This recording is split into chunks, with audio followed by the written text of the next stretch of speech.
Entre août 1942 et juin 1944, 130 000 Alsaciens et Mosellans furent incorporés de force dans la Wehrmacht et dirigés pour la plupart sur le front de l'Est. Nombre d'entre eux, prisonniers des armées soviétiques, furent internés dans le camp tristement célèbre de Tambov ou camp 188, situé à 450 km au sud-est de Moscou dans la forêt de Rada. L'Union soviétique était pourtant alors l'allié de la France libre.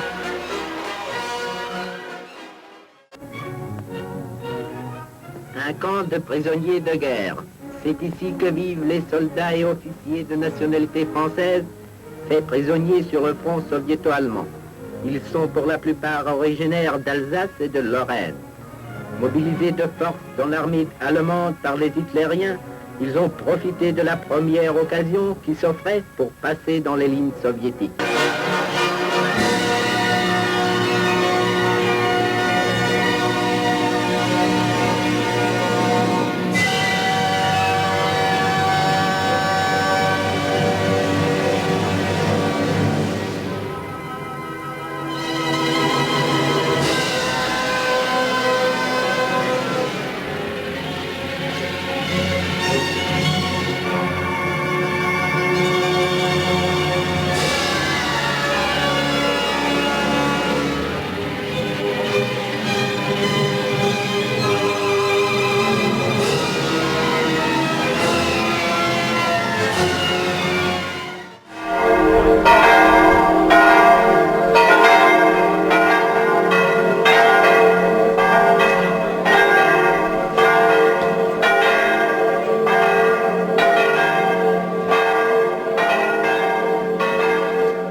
Dans cette célébration avec ce chant, Dieu qui nous appelle à vivre. Dieu qui nous appelle à vivre au combat de la liberté.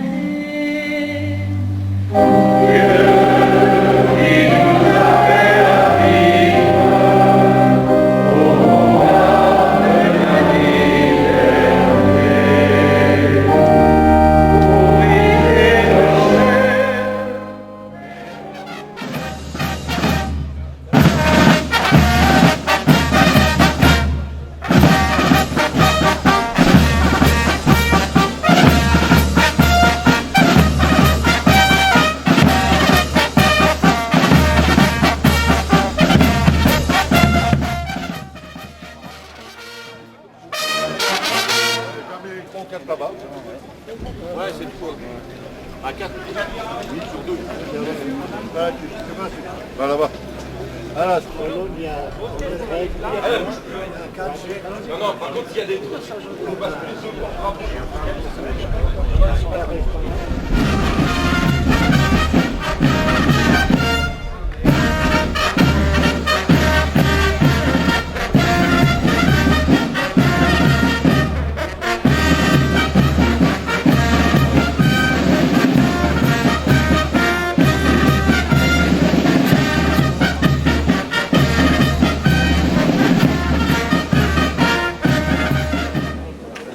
Arrivé, monsieur le préfet et les hautes autorités.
Mesdames et messieurs, vous allez assister à la commémoration du 70e anniversaire du décret imposant l'incorporation de force aux Alsaciens et Mosellans. Cette cérémonie est présidée par M. Alain Perret, préfet du Haut-Rhin, et compte 2 phases. La première phase au monument comprendra 5 temps. La montée des couleurs, le discours d'accueil de M. Vincent Hagenbach, maire de la commune de Richwiller, des allocutions, le dépôt de gerbes avec la sonnerie aux morts interprétée par l'amicale fanfare de cavalerie du 8e régiment de hussards d'Alkirch et la Marseillaise chantée par M. Taha. Le défilé vers la stèle des Malgré-nous sera aux ordres du capitaine Zimmermann, officier supérieur adjoint du régiment de marche du Tchad. La deuxième phase sera devant la stèle des Malgré-nous et comprendra 2 temps. Le dépôt d'une gerbe, la sonnerie aux morts et la Marseillaise chantée par l'atelier spectacle. Le défilé de véhicules militaires va clôturer cette commémoration des incorporés de force. On va assister maintenant à la montée des couleurs. Attention pour les couleurs. Envoyez.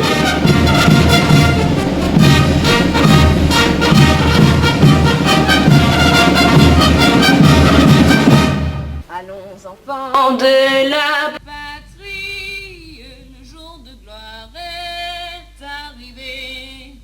Contre nous de la tyrannie, l'étendard sanglant élevé, l'étendard sanglant élevé. Entendez-vous dans vos campagnes mugir ces féroces soldats? Ils viennent jusque dans vos bras, égorger vos fils campagnes, aux armes citoyens, formez vos bataillons, marchons, marchons, qu'un sang impur abreuve nos sillons. J'appelle Monsieur Vincent Hagenbach, maire de Richwiller. Mesdames et messieurs, bonjour. Je tiens à saluer et à remercier pour leur présence Monsieur Alain Perret, préfet du Haut-Rhin, qui nous fait l'honneur de présider cette commémoration, accompagné de Madame Béatrice Lagarde, sous-préfète de Mulhouse. Monsieur Philippe Richert, président du Conseil régional d'Alsace, sénateur et ancien ministre. Monsieur Francis Silmeyer, député maire de Pfastatt, commune avec laquelle nous avons préparé cette cérémonie. Et je voudrais remercier le conseil municipal délégué, monsieur Pierre Rendler, pour le travail qu'il a fourni. Madame Arlette Groskos, députée de Mulhouse. Madame Catherine Trundlé, sénatrice du Haut-Rhin. Monsieur Jean-Marie Bockel, sénateur du Haut-Rhin, ancien secrétaire d'État aux anciens combattants et président de M2A. Monsieur Charles Butner, président du conseil général du Haut-Rhin, accompagné de messieurs Michel Habig et Joe Spiegel, conseillers généraux. Mesdames et messieurs les conseillers régionaux et généraux que je n'ai pas cités, monsieur Jean Rotner, maire de Mulhouse, encore une commune avec laquelle nous avons préparé cette cérémonie, et je me permets d'adresser un remerciement particulier au général Jacques Neuville, président de l'OMSPAC, au colonel Albert Dur et au lieutenant Pascal Schall, en charge du protocole. Mes très chers collègues et amis maires et élus des communes avoisinantes, et mes amis du conseil municipal de Richwiller, qui m'ont apporté le soutien dans l'organisation de cette cérémonie. Monsieur le lieutenant-colonel Buchet, délégué militaire départemental adjoint, représentant le colonel Henri, DMD. Messieurs les militaires du régiment de marcheurs du Tchad, basé à Mayenheim, commandé par le lieutenant-colonel Collin, chef de corps par suppléance, et comme je vous l'ai dit, avec des remerciements particuliers pour monsieur Bruno Zimmermann, capitaine, qui nous a accompagnés durant les longs mois de préparation. Monsieur le capitaine Brini, du groupement de gendarmerie du Haut-Rhin. Monsieur François Cher, directeur de l'ONAC, merci pour votre aide. Monsieur Yves Muller, président de l'ADIF. Monsieur le colonel Alain Goutte, vice-président départemental de l'UNC, représentant monsieur Étienne Hafner, président en convalescence, accompagné de messieurs Gogler et Grangladen, ainsi que de très nombreux présidents de section UNC venus de l'ensemble du département. Là encore, des remerciements appuyés à monsieur Joseph Ganser, président du sous-groupe de Mulhouse, et bien sûr à mon ami Antoine Mann, président de la section UNC de Richwiller. Messieurs les maires honoraires, Victor Ganter et Philippe Chénini, monsieur l'ancien maire Henri Hagenbach, messieurs les adjoints honoraires, mesdames et messieurs les sapeurs-pompiers des corps de Pfastatt et de Richwiller, notamment les JSP, mesdames et messieurs les réservistes de la marine nationale emmenés par le lieutenant de vaisseau Philippe Martineau, messieurs les parachutistes Baguera, nos très chers libérateurs du deuxième choc, qui sont exprès spécialement venus de Paris. Je pense à messieurs Rousseau et au docteur Perrotin, accompagnés de monsieur Morel. Vous nous rendez cette visite tous les ans, courant novembre.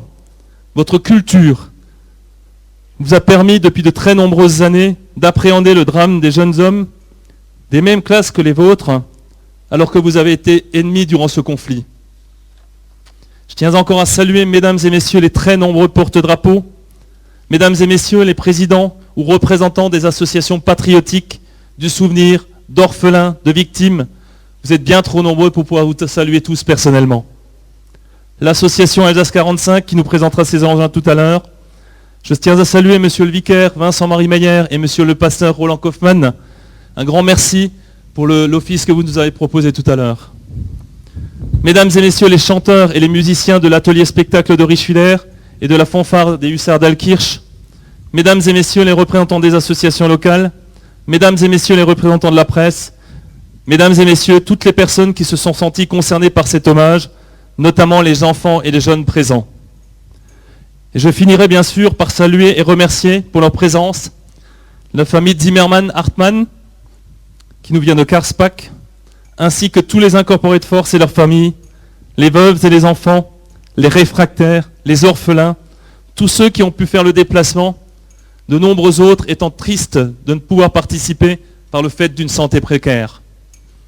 Je salue en particulier de la classe 1916, M. Joseph Fortman, de la classe 1920, messieurs René Geckert, Jean Litzler et Georges Sius, de la classe 1921, messieurs Paul Béchelet, Jean Klein et M. Letterman, de la classe 1922, messieurs Lucien Ambil, Jean Gecker, Albert Membre et Pierre Ackermann, de la classe 1923, messieurs Pierre Keller et Lucien Thuette, de la classe 1924, messieurs Lucien Bergans, Binder Roger, Charles Meyer, Armand Rem, Zenger René et Jean-Pierre Spenley, de la classe 1925, messieurs Paul Bins, Fernand Fallecker, Pierre Kleinhans, Raymond Lang, Henri Schaffner et Pierre Sester, de la classe 1926, messieurs Xavier Beuglin, Armand Durlevanger, Lucien Gravet, Gaston Gulon, Henri Hagenbach, Joseph Holler, Alphonse Hubert, Alphonse Kirchler, André Meyer,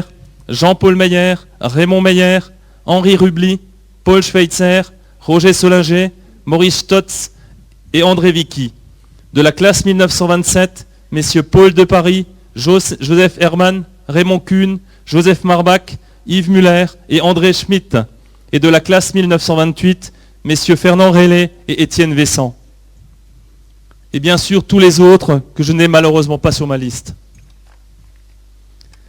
Avec les élus de mon équipe municipale et en partenariat avec les communes de Mulhouse, de Pfastatt et notre agglomération M2A, nous avons souhaité commémorer le 70e anniversaire de l'une des dates les plus funestes de l'histoire contemporaine de notre région, l'Alsace, car il s'agit là probablement de l'une des dernières commémorations possibles en votre présence, et nous vous devions cet hommage.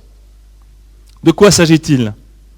Le 25 août 1942, le Gauleiter Robert Wagner, l'un des fonctionnaires les plus importants du Troisième Reich, fidèle parmi les fidèles de Adolf Hitler, dirigeant politique de l'Oberrhein, englobant le pays de Bade et l'Alsace, allait, avant tout pour plaire aux dictateurs et contre l'avis des militaires, imposer aux Alsaciens l'une des pires décisions, mais peut-on s'exprimer ainsi lorsque l'on se remémore l'ensemble des horreurs et des exactions commises par les nazis durant le conflit 1939-1945? Il allait imposer l'incorporation de force. Son but était tout simplement la germanisation absolue de l'Alsace, et il l'appliquera avec un zèle remarquable de cruauté et d'inhumanité, allant bien au-delà des Gauleiter régissant la Moselle ou le Luxembourg. En effet, Wagner, après avoir fait établir un camp de redressement destiné aux fortes têtes alsaciennes à Schirmeck dès 1940, après avoir empêché le retour de plus de 100 000 évacués des combats de 1940, appliquera l'incorporation de force aux Alsaciens de toutes les classes d'âge comprises entre 1908 et 1928, leur imposant de combattre dans tous les corps d'armée et en les envoyant sur tous les fronts. La Normandie, la Norvège, l'Italie, la Grèce, l'Europe de l'Est, qu'il s'agisse de la Pologne, de la Hongrie, de la Tchécoslovaquie, de la Yougoslavie, mais surtout sur le terrible front russe. Sur 15 000, seuls 15 300 hommes pourront échapper à cette incorporation de force, très souvent au péril de leur vie.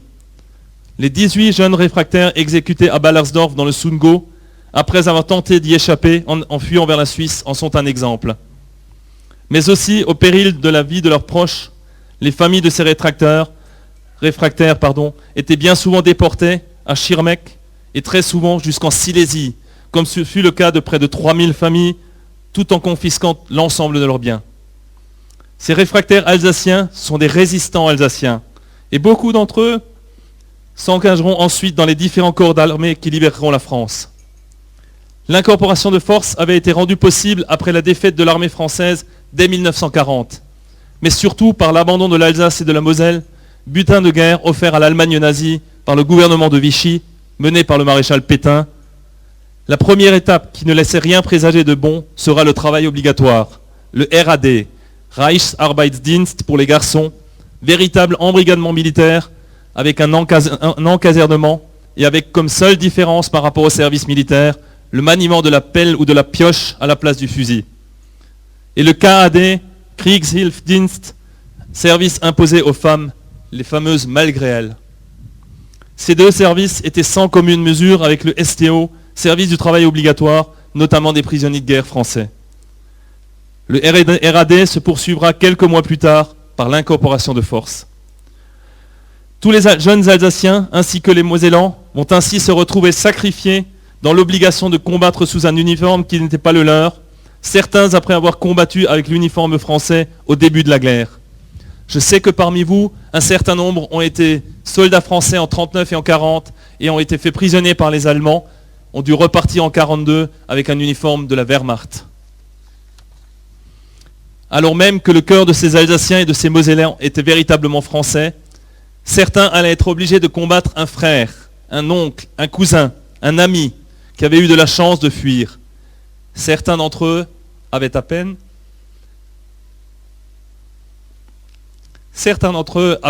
17 ans. L'exemple de deux frères de Richwiller, l'un né en 1924, enrôlé dans la Wehrmacht et fait prisonnier par les Anglais en Italie. Les Anglais reconnaîtront sa nationalité française et lui donneront le choix de rester prisonnier de guerre jusqu'à la fin du conflit ou de s'engager comme volontaire dans la première armée, choix qu'il fera. L'autre frère, né en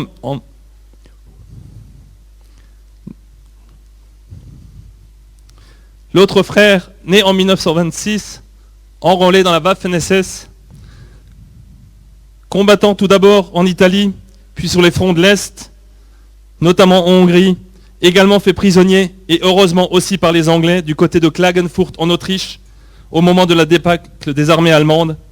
Ces deux frères se sont ainsi retrouvés dans des camps ennemis, sans nouvelles l'un de l'autre pendant plus de 3 ans, convaincus de la mort du frère. Heureusement, la guerre s'est terminée, et ils se sont retrouvés, par le plus grand des hasards, à Naples, à 2000 km d'ici, de leur village natal, l'un sergent de l'armée française, l'autre prisonnier de guerre allemand. Une autre histoire de deux frères de Richwiller, cachés durant de très longs mois, essayant de fuir vers la Suisse, qui ont été dénoncés, qui ont été enrôlés dans des bataillons disciplinaires. Aucun des deux n'est revenu. Comme je vous l'ai déjà indiqué, les premières classes engagées le seront dans la Wehrmacht. Les toutes dernières, notamment à partir de la classe 1926, seront-elles enrôlées dans la Waffen-SS. Parfois dans les pires unités. Même plus besoin d'être arien pour porter l'uniforme de ces unités. Ceci expliquera la présence d'Alsaciens sur des lieux d'horaire tels que Oradour-sur-Glane, mais pouvait-il faire autrement? Le choix des stratèges nazis d'engager des Alsaciens dans ces pires unités était délibéré et s'expliquait justement par l'indiscipline des Alsaciens, trop attachés à la mère patrie, la France, malgré l'abandon par celle-ci. Les convois partant des différentes gares de notre région, de Mulhouse, de Colmar ou de Strasbourg, allaient donner bien du fil à retordre aux nazis. Les familles occupant les voies de chemin de fer, les appelaient entonnant allègrement la Marseillaise en dernier acte de résistance, voire d'insouciance, mais ils allaient très rapidement être confrontés à la dure réalité de la barbarie nazie. Plus de 130 000 Alsaciens et Mosellans, 63 000 Barinois, 36 000 Orinois et 30 000 Mosellans durent ainsi combattre. 20 000 périrent, 22 000 furent portés disparus, sans compter les très nombreux blessés ou invalides, laissant de très nombreuses veuves, mais plus encore 20 000 orphelins. Malgré ce bilan effroyable, la tragédie de ces hommes, comme celle des femmes concernées par le travail obligatoire, reste méconnue, parfois même méprisée ou encore volontairement minimisée par nos contemporains, alors qu'en Alsace et en Moselle, très peu de familles ne furent pas touchées. Au final, que représentent nos 42 000 morts ou disparus en comparaison des 60 millions de morts qu'aura engendré la folie meurtrière des nazis et de ses alliés? Sommes-nous vraiment conscients de ce que ces hommes auront subi durant cette période? À la faim, au froid, à la peur, l'eau quotidien de tous les soldats. Il fallait rajouter la terreur que leur faisaient subir leurs tortionnaires nazis, se servant d'eux comme de souffre-douleurs, puisque considérés comme soldats de seconde zone. À cela, il fallait rajouter cette immense souffrance psychique de devoir combattre un ennemi qui n'était pas le leur, mais il fallait survivre à tout prix pour espérer revoir les leurs. Certains ne les reverront jamais, comme ils ne reverront jamais leur Alsace chérie, non pas victimes des combats, mais victimes de leur chef, comme ce fut le cas des deux jeunes Sungoviens, Charles Kreuter et Jean-Pierre Zimmermann, pendus le 18 août 1944 en Italie. Ils ont été dénoncés pour avoir regretté que l'attentat de juillet 1944 du colonel Klaus von Stauffenberg contre Hitler ait échoué. Cette pendaison s'est déroulée sous les yeux de leurs camarades alsaciens hagards, en pleurs. Nombre d'entre eux sont présents et devraient servir d'exemple. Nous vous proposons à présent d'écouter la lecture d'une partie de la dernière lettre de Jean-Pierre Zimmermann adressée à sa famille par deux jeunes Richevillerois, Nicolas et Victor. Ils seraient tous deux en âge d'être incorporés, l'un ayant 20 ans, l'autre 17. Cette lettre vous est lue en présence des membres de la famille de Jean-Pierre Zimmermann, sa sœur, ses neveux et nièces. Je vous remercie sincèrement et chaleureusement d'être présents.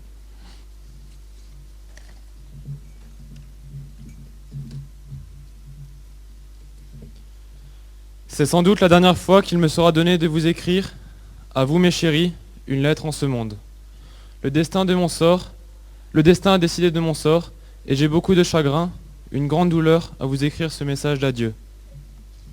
Il ne me reste plus que quelques jours, peut-être quelques heures à vivre et à pouvoir penser à vous. Hier, 15 août, en cette belle fête de l'Assomption de la Vierge, j'ai été condamné à mort, ainsi que mon ami Charles Kreuter de Waldighofen, par le Feldgericht. Vous ne pouvez pas imaginer ce que c'est, ni ce que je ressens en pensant à la peine et au chagrin qui vous frapperont en apprenant la nouvelle. Pourtant, croyez-moi, ce que j'ai fait n'est guère criminel. Je vous prie de transmettre mes dernières pensées à mes parents et amis, oncles, tantes et cousines. Qu'ils conservent de moi un bon souvenir et qu'ils prient Dieu pour moi. Je dis adieu au cher et beau village, à son église, aux champs et à la campagne, à la chère maison paternelle où j'aimais tant vivre. J'aurais tellement aimé vous revoir tous, mais Dieu en a décidé autrement. Saluez monsieur le curé de ma part, qu'il veuille bien conserver de moi un bon souvenir. Je termine ma dernière et triste lettre en vous embrassant tous plusieurs fois bien tendrement. Remerciez Marie-Thérèse pour sa lettre et sa photo. Ce fut pour moi le dernier message de la terre natale et une très grande joie. Jean-Pierre.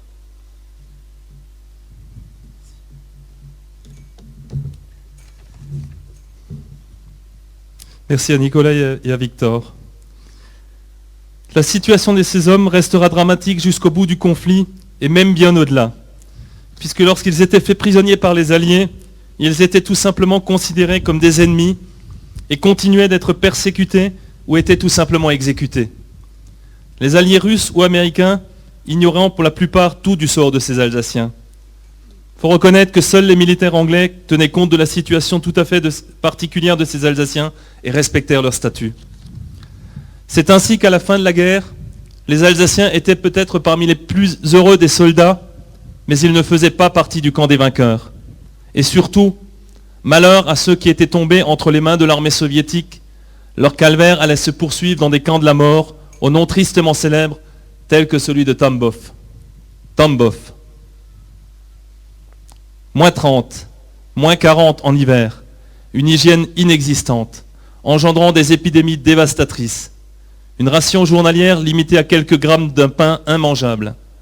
C'est ainsi que près de 10 000 hommes y perdront la vie, mais également pour des raisons politiciennes inavouables que certains prisonniers ne reverront l'Alsace que 10 ans après la fin de la guerre, en 1955. Même le retour en France des plus chanceux, peut-on s'exprimer ainsi, sera chaotique. Certains seront considérés comme des traîtres nazis, d'autres subiront l'épuration, d'autres encore préféreront le suicide au souvenir de ce qu'ils avaient été contraints de faire, et presque tous se mureront dans un silence, cherchant à enfouir le plus profondément possible ces terribles souvenirs.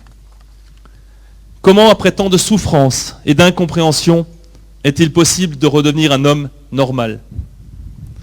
Pour discuter souvent avec ces hommes, avec vous, messieurs, votre extrême sensibilité est perceptible. Elle l'est d'autant plus que vous arrivez tous au crépuscule de votre vie. Certains ont leurs yeux, les miens également, qui s'embuent dès que l'on aborde cette discussion.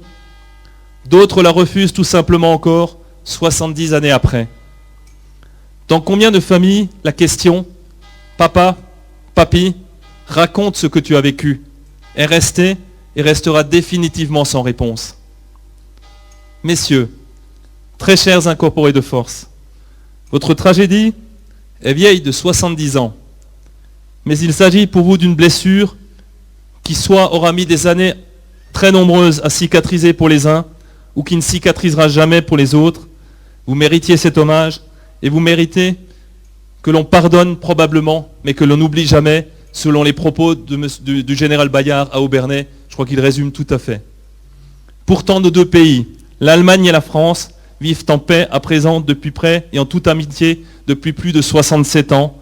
Une telle période de paix n'avait jamais existé auparavant. Sachons profiter de cette chance immense, surtout sachons entretenir cette chance pour qu'une tragédie telle que celle que vous avez connue ne puisse plus jamais se reproduire. Merci.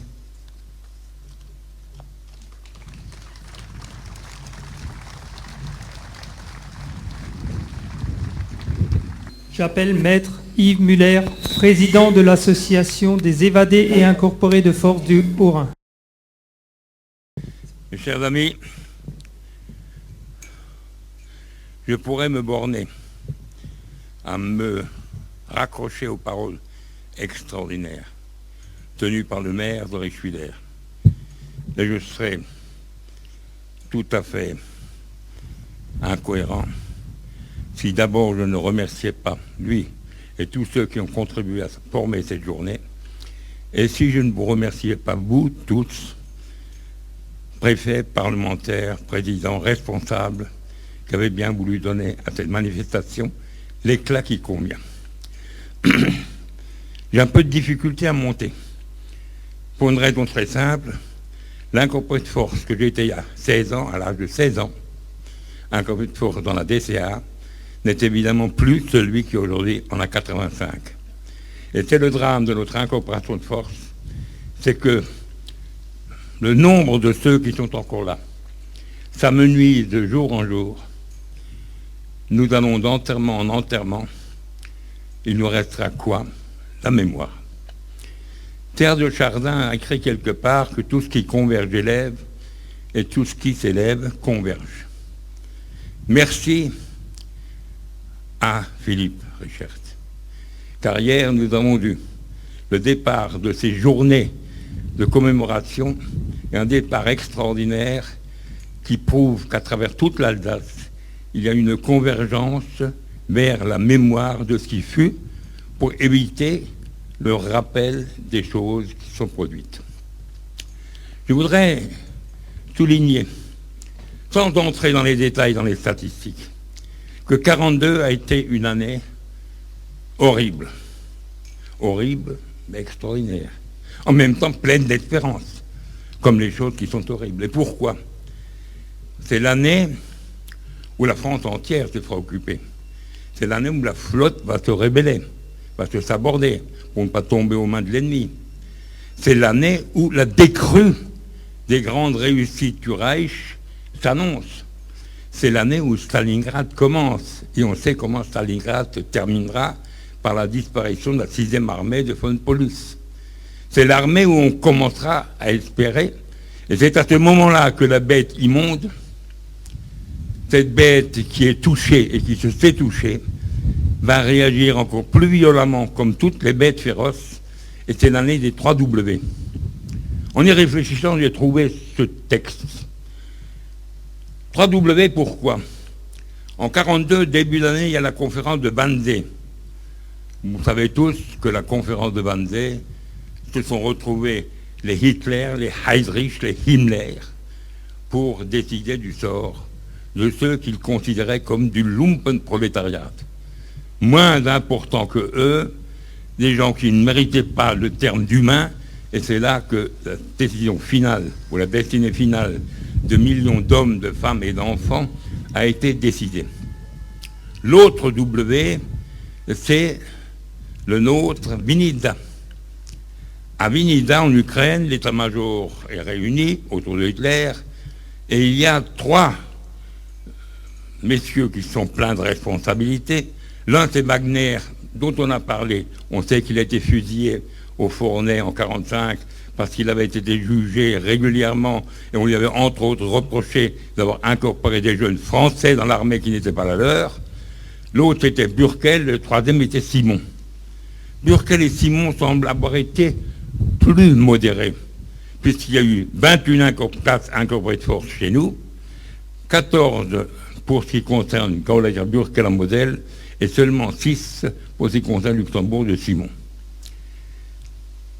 Le état-major allemand n'était pas tellement fanatique pour qu'on incorporât les Alsaciens et Lorrains, les Mosellans, dirons-nous, pour être précis. Pourquoi? Parce qu'ils se doutaient bien que ce n'était pas de gaieté de cœur qu'on allait les incorporer. Et ce n'était pas de gaieté de cœur pour quelle raison? Tous les efforts de propagande faits depuis 40 avec une propagande extraordinaire, avec les drapeaux et des rassemblements, n'avaient donné que des résultats médiocres. Quelques centaines de Haurinois, de Barinois, de Mosellans seulement se sont engagés, alors que le Reich, à l'époque, était à son apogée militaire. Un des arguments pour dire « venez chez nous ». Si ces appels au volontariat avaient eu des résultats extraordinaires, ce n'était pas la peine de créer l'incorporation de force. Et l'incorporation de force, Wagner l'a voulu parce qu'il entendait démontrer au Führer que lui était un Gauleiter extraordinaire et que les Alsaciens étaient également non seulement des Volksdeutsche, mais qu'en allant dans l'armée allemande, ils deviendraient, en vertu du texte qui a été voté la veille du 25 décembre, des Reichsdeutsche, donc des Allemands de plein exercice. Ceci, ils le voulaient, et ils voulaient faire cette démonstration. Mais cette démonstration n'avait de sens que si en même temps, on l'accompagnait de mesures coercitives. Et ces mesures coercitives, faciles à comprendre, étaient les suivantes. D'abord, il fallait permettre le périmètre, ce qui était fait. Il fallait boucler la maison. Elle était bouclée. On n'allait pas en Suisse comme on voulait, on n'allait même pas à Gérardmer comme on voulait. Partout, il y avait sentinelles, c'était frontière. Ballostorff l'a démontré. Oui, l'affaire du Ballostorff l'a démontré. Ça, c'est la première mesure.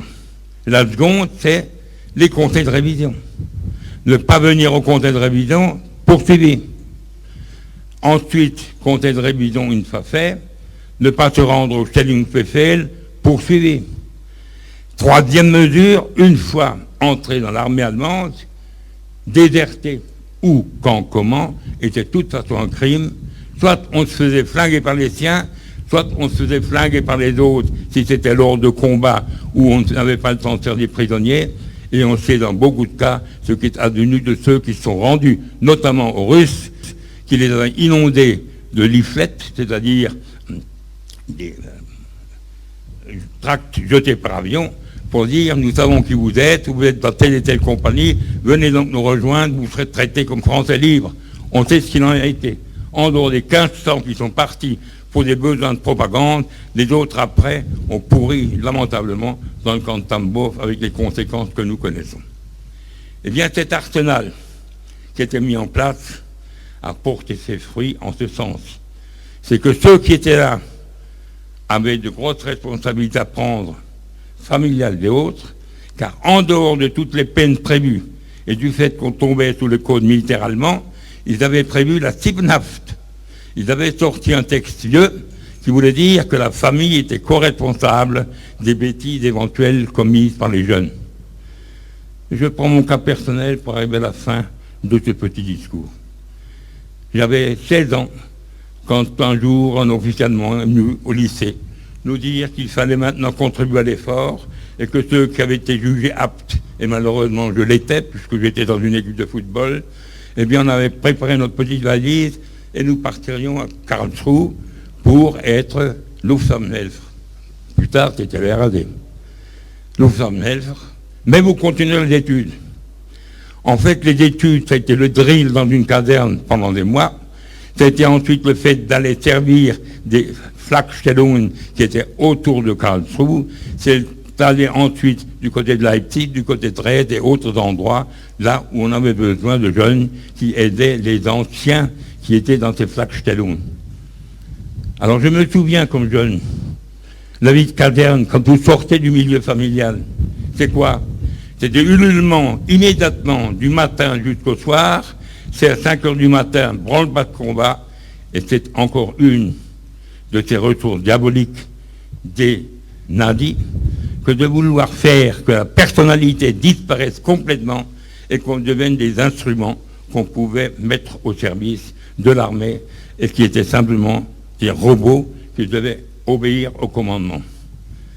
Voilà ce que je voulais dire. Et je voulais ajouter que, à l'époque, à 16 ans, je n'avais pas les contacts pour fuir. Mais même si je les avais eus, ma mère était seule pour nous élever, mon frère et moi, et je me demande si jamais j'avais tenté de fuir, et s'il avait réussi, ma mère ne pouvait pas rester institutrice allemande, et si ça n'avait pas réussi, vous voyez à peu près ce qui s'est arrivé avec moi. Mais il est sûr que le maître Müller que vous connaissez ne serait pas là, et que mon frère, qui a terminé sa carrière comme colonel de l'armée de l'air, n'aurait jamais vu l'armée de l'air. Voilà comment je vais la présenter, pour moi, comme un incorporé de force. Et c'était le cas d'énormément d'incorporés de force. Et c'est la raison pour laquelle le président de la République avait raison quand il disait que nous n'étions pas des traîtres. Et c'est la raison pour laquelle la mémoire des incorporés de force, il faut que nous la défendions. J'appelle M. Jean-Marie Bockel, ancien ministre, sénateur et président de Mulhouse Alsace Agglomération. Difficile de parler après Yves Müller. Monsieur le maire de Richwiller, cher Vincent Hagenbach, quelle magnifique initiative que cette commémoration d'aujourd'hui, après la cérémonie organisée par la région Alsace et Philippe Richert à Obernai au Monument National hier. Voilà une déclinaison locale et intercommunale qui montre que les commémorations que nous vivons depuis quelque temps revêtent une importance particulière, encore que l'importance de ces commémorations comme celle d'aujourd'hui nous apparaissent comme d'une certaine manière tardives. Pourquoi ?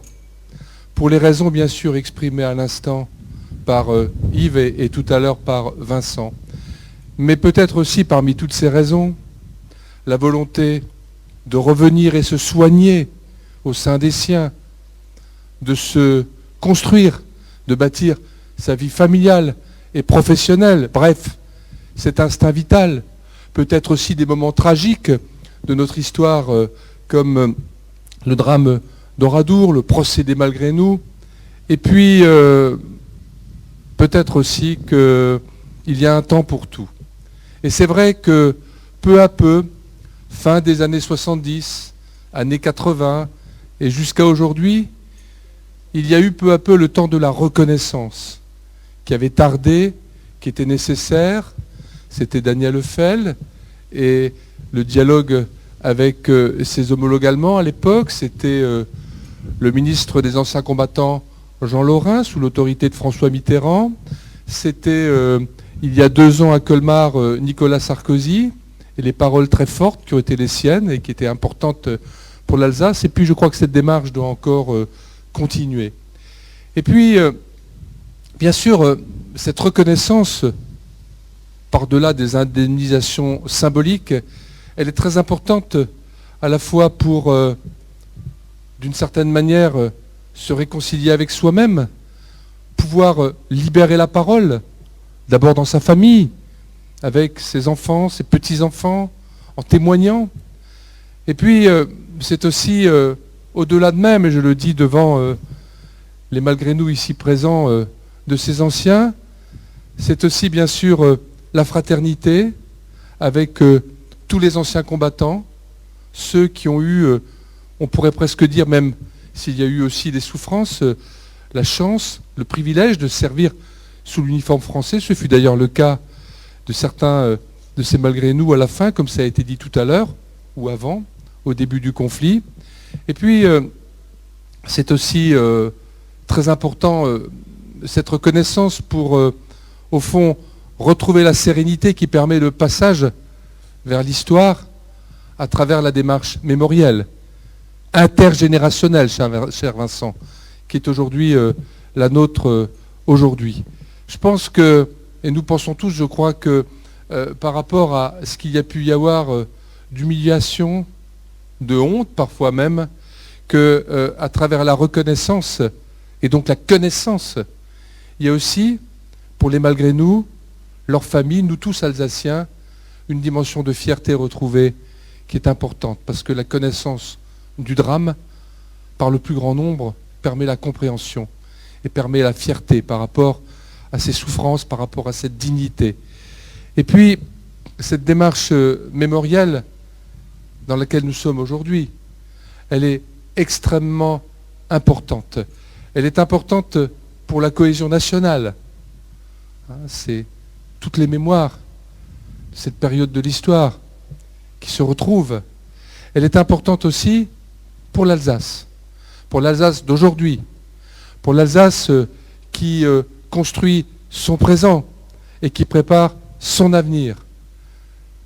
Parce que grâce à cette démarche de reconnaissance, grâce à cette démarche mémorielle qui permet à tout un chacun, toute génération confondue, de savoir, de comprendre et de respecter ce qui s'est passé, eh bien, nous sommes plus forts pour appréhender dans la compréhension, dans la fraternité, dans le respect, le monde d'aujourd'hui et l'avenir de nos enfants.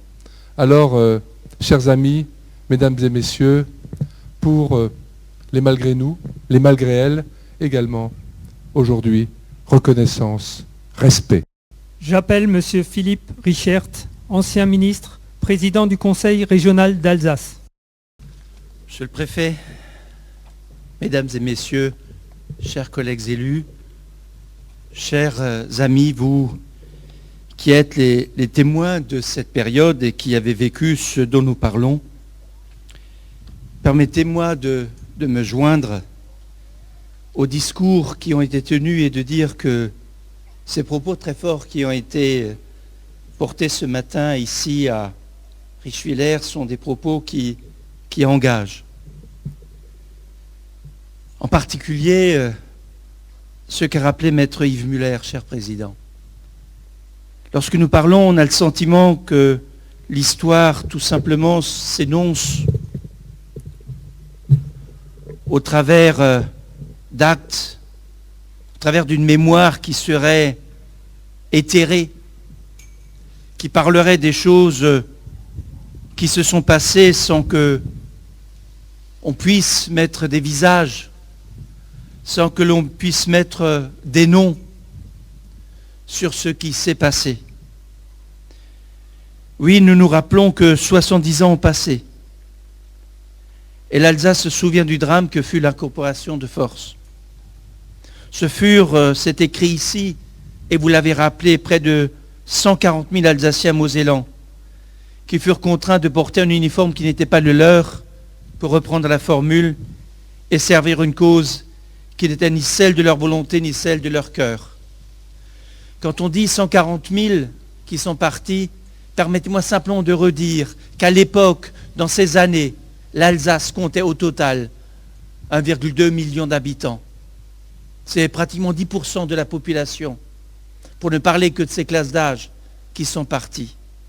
Et là aussi, nous l'avons rappelé, ce fut une génération sacrifiée, ce furent des vies brisées, des destins brisés, puisque près de 40 000 incorporés de force ont été tués ou portés disparus. On se rend compte de ce que cela signifie, de la saignée que cela fut dans notre région, et pratiquement aucune famille n'a été épargnée. Beaucoup de ces incorporés de force n'ont pas de tombe. Beaucoup n'ont pas de sépulture, et personne ne peut les fleurir à la Toussaint. C'est à ces hommes que nous voulons penser aujourd'hui, à ces hommes et à ces femmes.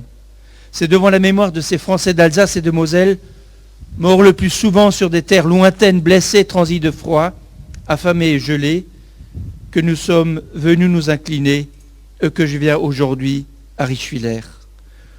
Nous leur devons une chose à ces hommes-là, ceux qu'on appelle les malgré nous, leur devons le respect d'abord. Respect devant les épreuves qu'ils ont endurées. Respect devant leur sacrifice. Et cela a été dit longtemps, l'incompréhension a été de mise entre l'Alsace et le reste de la France d'abord. Beaucoup de Français ne comprenaient pas trop bien comment des hommes qui avaient porté l'uniforme de l'ennemi pouvaient bien être considérés comme des victimes, parce qu'ils ne savaient pas la réalité de l'incorporation de force, la dureté de l'enrôlement, les menaces de représailles qui pesaient sur les familles. Et Vincent, toi et Yves, vous l'avez rappelé ce que cela signifiait. Combien furent-elles ces familles alsaciennes à être dépossédées de leurs biens, puis transplantés en Prusse orientale, parce que l'un de leurs fils était réfractaire. Combien furent-ils ces Alsaciens à être humiliés, menacés, puis envoyés à Schirmeck en camp de rééducation? La voilà, la réalité de l'incorporation de force. L'Alsace avait été placée sous le joug du pire des régimes totalitaires, la pire des dictatures. Elle n'était pas dans cette situation par hasard, elle avait été abandonnée à son terrible sort par le régime de Vichy, qui versait ainsi son tribut à la défaite et au lâche renoncement. Mais en réalité, le cœur des malgré nous, le cœur de ces jeunes soldats d'Alsace et de Moselle, âgés de 16 ans ou à peine plus, ils vibraient pour la France. Parce que c'était leur patrie et que la France fut toujours pour eux leur véritable nation.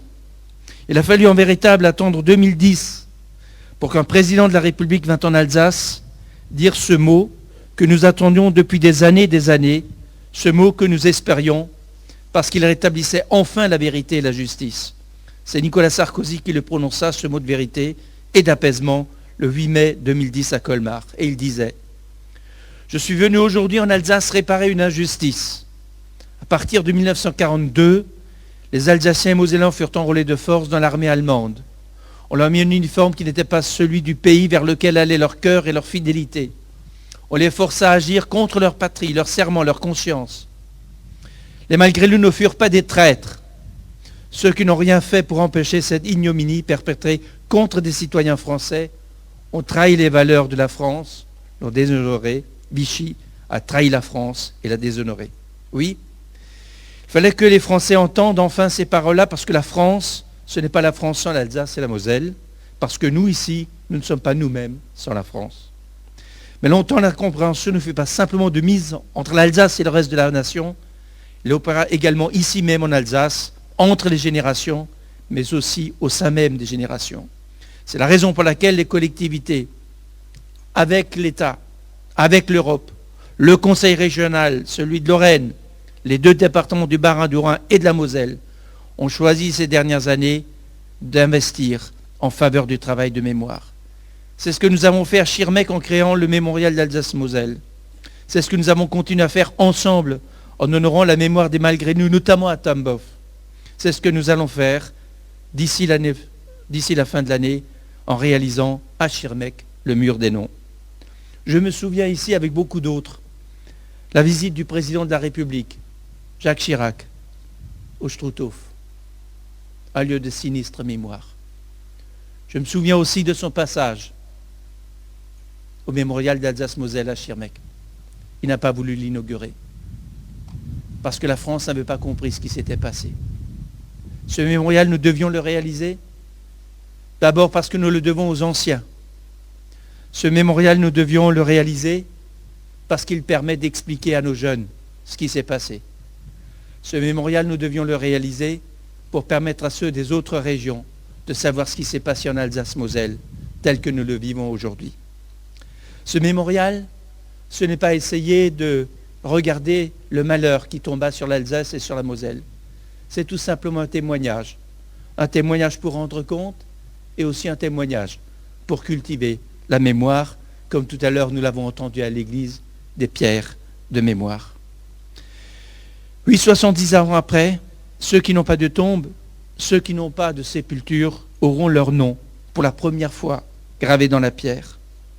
C'est un devoir humain que nous accomplissons en rendant hommage aux victimes de la corporation de force. C'est un devoir de piété filiale, un devoir de mémoire. La mémoire, je veux vous dire ma conviction, elle n'est pas tournée vers le passé. Et vous le disiez, monsieur le pasteur, tout à l'heure.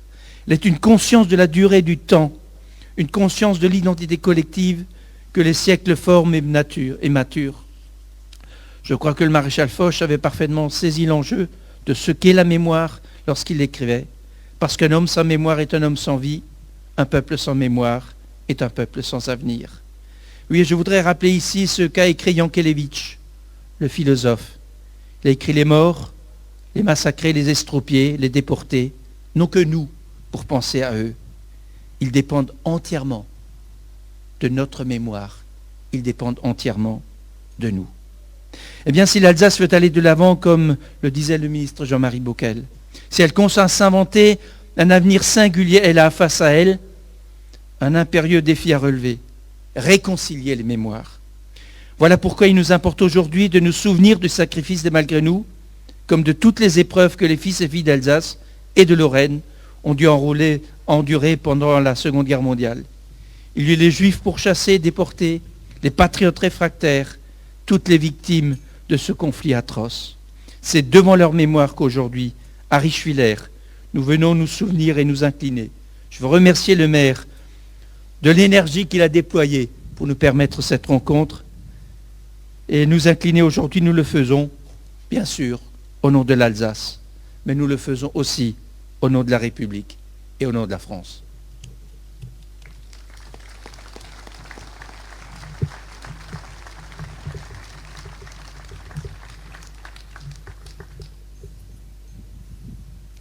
J'appelle M. Alain Perret, préfet du Haut-Rhin.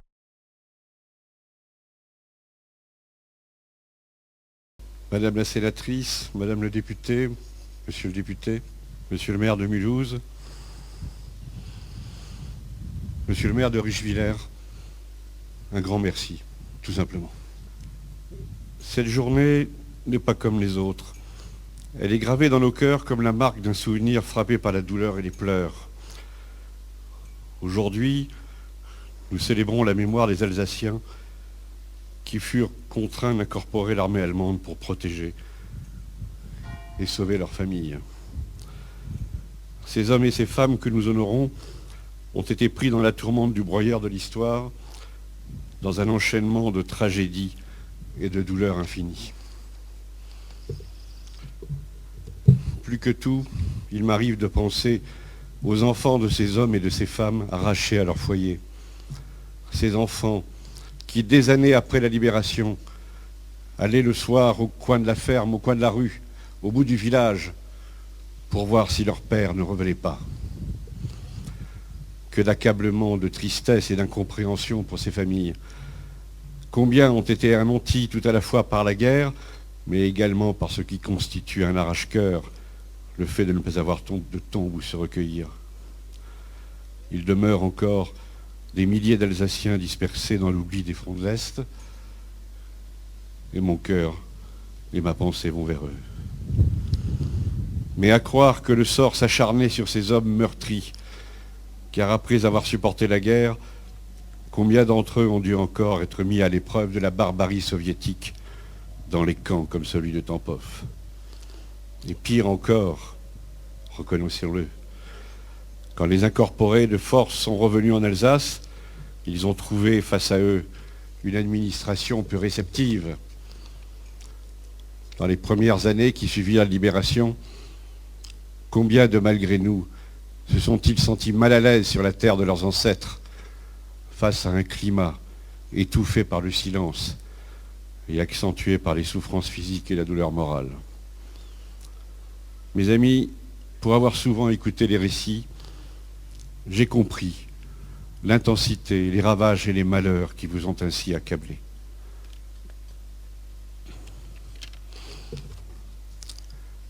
Vous l'avez dit, Monsieur le Ministre, il manquait en fait un élément essentiel, celui de l'expression de la conscience collective nationale. Il fallait que l'État se prononçât à travers le plus haut niveau de la République. Ce fut fait traçant ainsi une nouvelle ligne historique.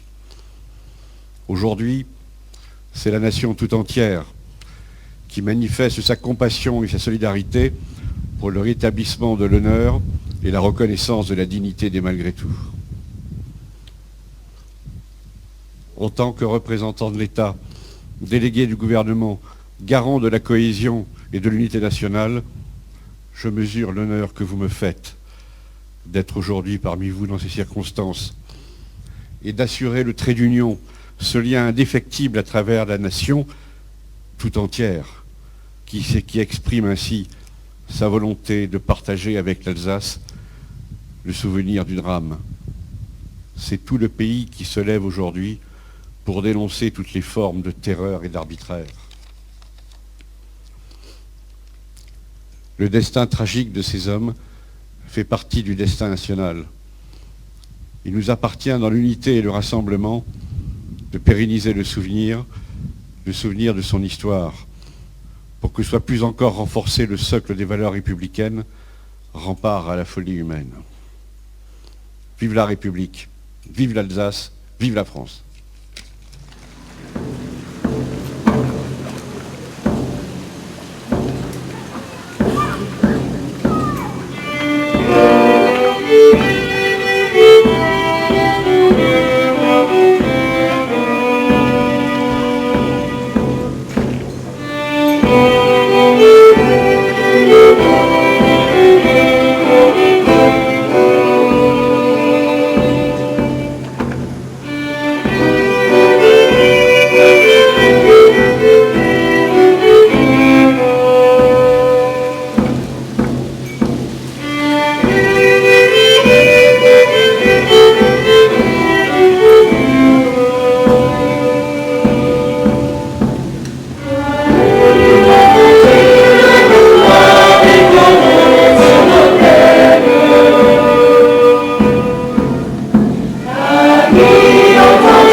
La première gerbe va être déposée par M. Jean-Pierre Spenley, président du groupe mobile d'Alsace au nom des réfractaires. Il sera accompagné par messieurs Lucien Bergans, Paul de Paris et Armand d'Urlenbanger, Incorporate Force.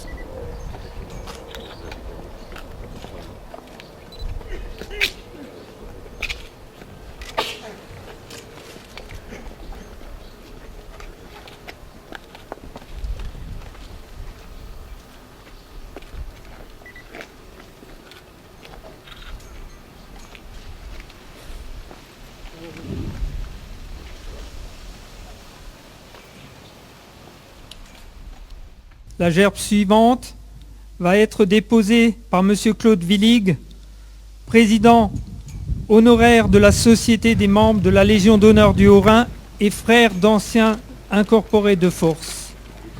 Il sera accompagné par M. Roland Keidel, délégué pour le Haut-Rhin de la Fondation de la France libre, du colonel Gérard Schmitt, président des Diables Bleus de Mulhouse, et de M. Gérard Rapp. La gerbe suivante va être déposée par le lieutenant-colonel Alain Goutte, vice-président départemental de l'UNC. Il sera accompagné par M. Joseph Ganzer, président du sous-groupe de Mulhouse, de M. Antoine Mann, président de l'UNC de Richwiller, de M. Alphonse Hubert, président honoraire de Richwiller, et de M. Jean Klein, Henri Schaffner, Incorporate Force.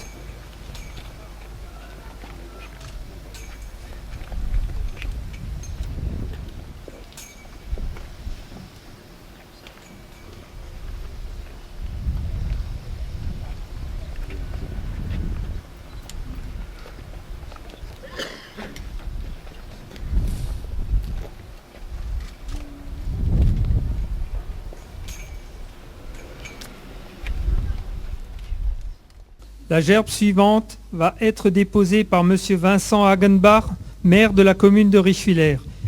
Il sera accompagné des membres de la famille Zimmermann-Hartmann, de M. Lucien Gravet, Henri Hagenbach, Alphonse Kirchler et Martin Rubli, incorporés de force avec M. Jean-Pierre Zimmermann.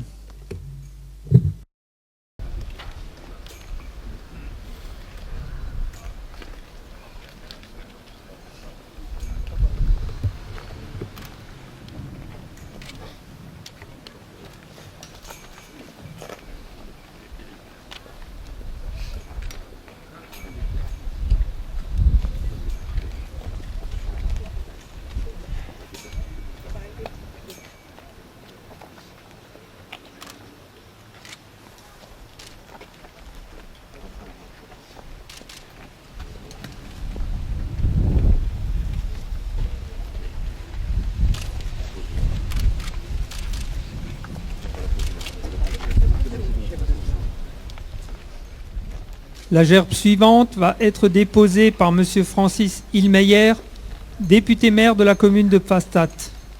Il sera accompagné par Mme Catherine Trundlé, sénatrice du Haut-Rhin, Charles Butner, président du Conseil général du Haut-Rhin, de Pierre Rendler, président de l'Union départementale des associations de combattants, et de messieurs Pierre Sester, Paul Schweitzer, incorporés de force.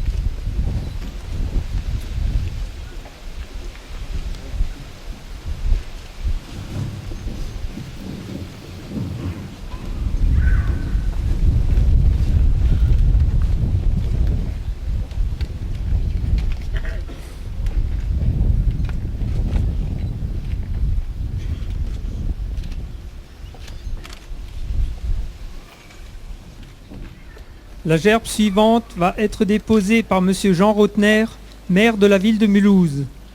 Il sera accompagné par M. Jean-Marie Bockel, ancien ministre, de Mme Arlette Groscoste, députée du Haut-Rhin, du général Jacques Neuville, président de l'OMSPAC, et de messieurs Joseph Fortmann et Georges Sius, anciens incorporés de force et anciens élus de la ville de Mulhouse.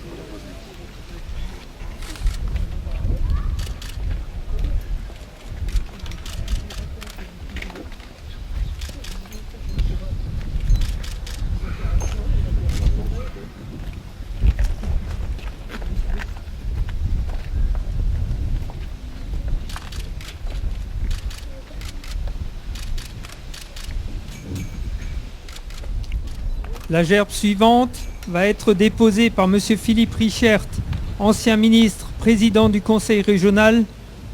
Il sera accompagné par messieurs Joseph Marbach et André Schmitt, incorporés de force.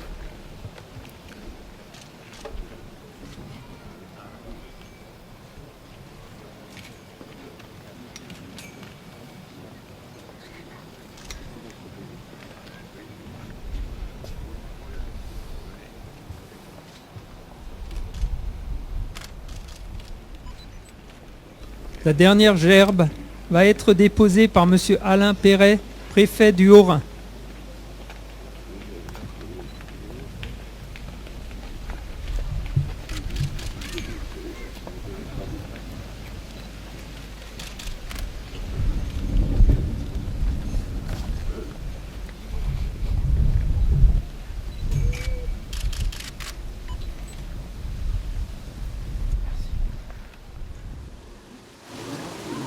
Homo.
en place du dispositif de défilé aux ordres du capitaine Zimmerman, officier supérieur adjoint du régiment de marche du Tchad. Pour les programmes au repos.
La gerbe va être déposée par Maître Yves Muller, président de l'association des évadés et incorporés de force du Haut-Rhin. Il sera accompagné par M. François Cher, directeur de l'Office national des anciens combattants et victimes de guerre du Haut-Rhin, du lieutenant-colonel Laurent Collin, commandant le régiment de marche du Tchad par suppléance, du capitaine Brigny, commandant la compagnie de gendarmerie de Mulhouse, et de M. Raymond Kuhn, incorporé de force.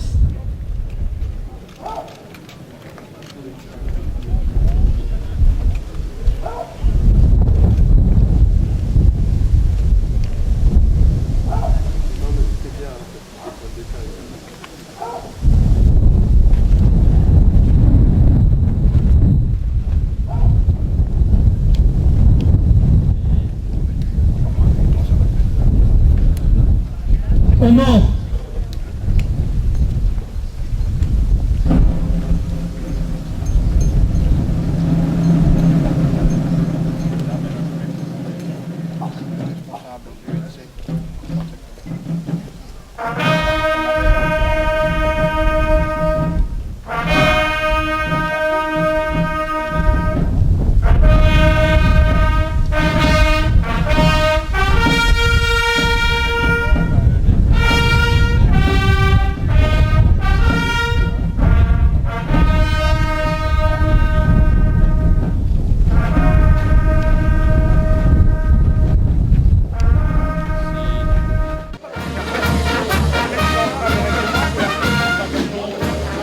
On a fait tout ce qu'on a pu.